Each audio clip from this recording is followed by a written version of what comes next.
here we are. The review that you're all probably expecting me to go nuts over, and I had no idea how to feel when I walked out of the theater yesterday after watching Avengers Infinity War. Oh my god, this movie. Oh my god, this movie. I was speechless, honestly, walking out of the theater and never really watching a superhero film quite like this. And after 10 years of getting connected with these characters and seeing all the MCU films, all of them in theaters except for the first two Iron Man films. So, like, I've become really attached to these characters, and it's finally paying off with this. I have to say, this has some of the best acting in any of the MCU films. Some of the highlights. Josh Brolin, his performance as Thanos was fantastic, and I was not expecting something this top notch in terms of, because, like, honestly, some of the villains in Marvel movies aren't the greatest. Most people understand that, but Josh Brolin was amazing. Tony Stark has so many places to go in this film. Robert Downey Jr. does a fantastic job. It's some of his best acting in these films. Chris Hemsworth really gets some good moments as Thor. Tom Holland as Peter Parker is fantastic. And Zoe Saldana, honestly, finally gets a chance to really show her chops in terms of acting in these films. And Chris Pratt really does too. And there's some really emotionally powerful moments. Elizabeth Olsen and Paul Bettany really get some moments as well. And then you have just everybody else. And there's some surprises with some of the people in here. And I do want to talk about how the Russo brothers were able to balance all of this. They should get so much recognition for putting this film together and holding this film together, because everything that they were trying to balance, including basically a three-pronged third act, balancing a giant set pieces and everything, and they did it so well. I haven't felt this form of epicness and scale since Lord of the Rings, and Peter Jackson's direction of that and really bringing that all together was amazing, and the Russo brothers really showed that they have that talent. Tren Opalak, who does the cinematography in this film is gorgeous. The colors, the lighting, everything. There's some just really powerful shots, especially with the action throughout this film, and I was really surprised about how into this film that the cinematography went, and there's some beautiful shots and some very interesting set pieces and design and how this all looks.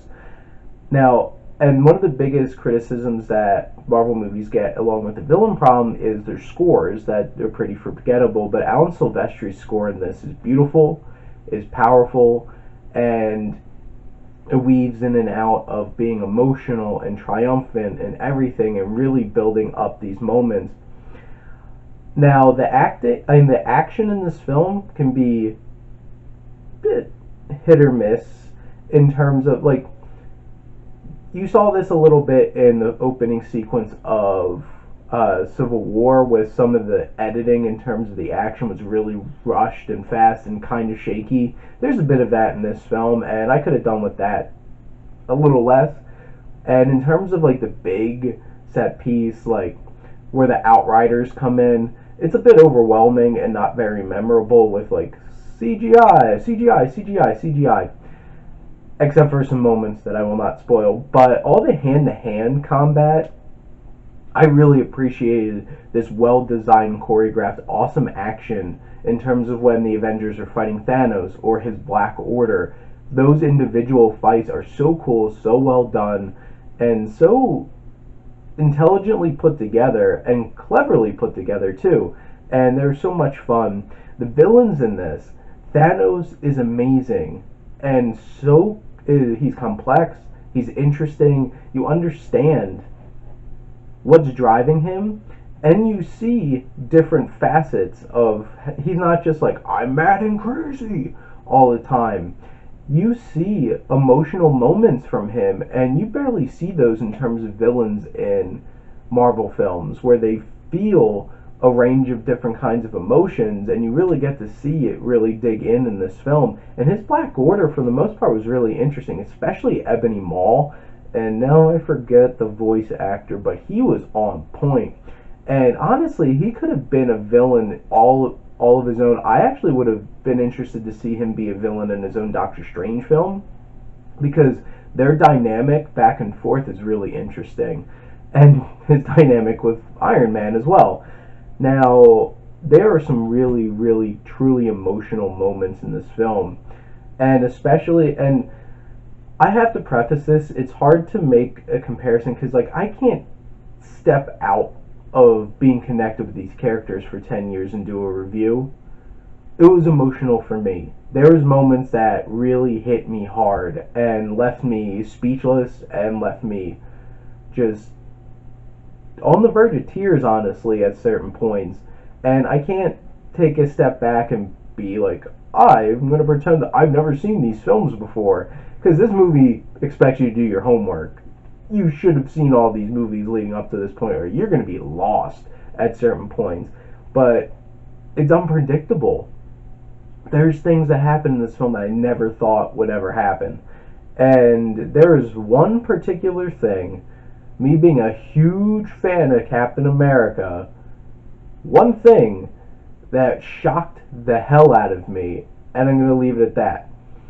And honestly, it's pretty hilarious. And there's so many great one-liners, there's so many great gags.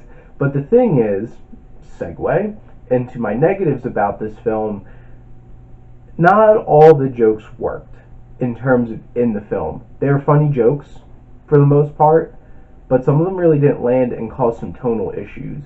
There's one particular scene that was very emotional between two characters, and then they just had an obnoxiously goofy gag after. And it's just like, did it really need to be there? I don't know. I don't think so. But it's me. Some of the CGI was a bit overwhelming, and I had the same criticism about the third act of Black Panther as well. But not the characters. The CGI on the characters was amazing. Thanos looked amazing. Ebony Maw, the other Black Order members, and I forget their names. I'm sorry. It does feel a bit rushed, and you can tell there are some sequences that were cut out that probably would have built this up a little bit more. And underutilization of characters. There's some characters that really get the short shaft on this one, because I want to avoid spoiling anything, so I'm not going to talk about the characters that this film focuses on, but it also leaves a lot of big characters to not get a whole lot to do. And there are some characters that are not in this movie. Gonna leave it at that. But I loved this movie, and this movie kicked me in the gut so hard, and I can't wait a year to see the next one. And the ending of this film was unlike any other Marvel film I've ever seen. And it was shocking and poignant and somber. And I don't think I have to recommend go see this movie. I'm pretty sure like everyone in existence is going to see this movie.